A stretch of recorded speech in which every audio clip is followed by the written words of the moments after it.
mother, my mind goes to, you know, her poor body being there for 4.5 hours through everything. The heartbreaking words from a mother after losing her 11-year-old daughter in a house fire just last month. Now fire marshals are encouraging families to secure an evacuation plan to keep your family protected. That's right. CBS 4's Sandra Garcia breaks down what you can do to stay prepared. Sandra. Repeating how you would get out of your house during an emergency is key, and it's the best way to prevent a panic if there is a fire. Only 33% of people in the United States have fire escape plans. That's too low. That's too low. Putting an escape plan together is as easy as marking down every possible exit in your house. You're going to fill out all walls, windows, and doors. But Cameron County Fire Marshal Juan Martinez says it's not as common as you would think. It's very important to have an escape plan.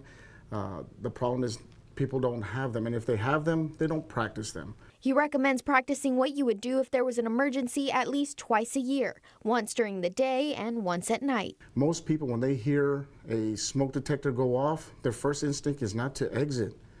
Why is that? Because cooking is the #1 reason a lot of these go off, so they think it's a false alarm. And letting your kids know to call 911 once they're out of the house and safe is one of the most important things. Practice is extremely important in helping the children to relax and understand, you know what, I've done this a million times before, I can get out. Adding that kids have a tendency to panic in those kinds of situations. Repetition is a great way to assist children in losing that fear or panic. When you don't practice something, it's foreign to you, so when it's an emergency, you're more likely to make mistakes. Hoping that a plan like this will help save lives. We want to know, how can we get out of the house? What are the best ways to get out of the house? We want to make sure that we know how to get out of the house in at least 2 different ways from every room. Martinez also encourages everyone to have a designated meeting point if there is a fire to avoid any confusion during an emergency. In the studio with complete Valley coverage, Sandra Garcia, CBS 4 Valley Tonight.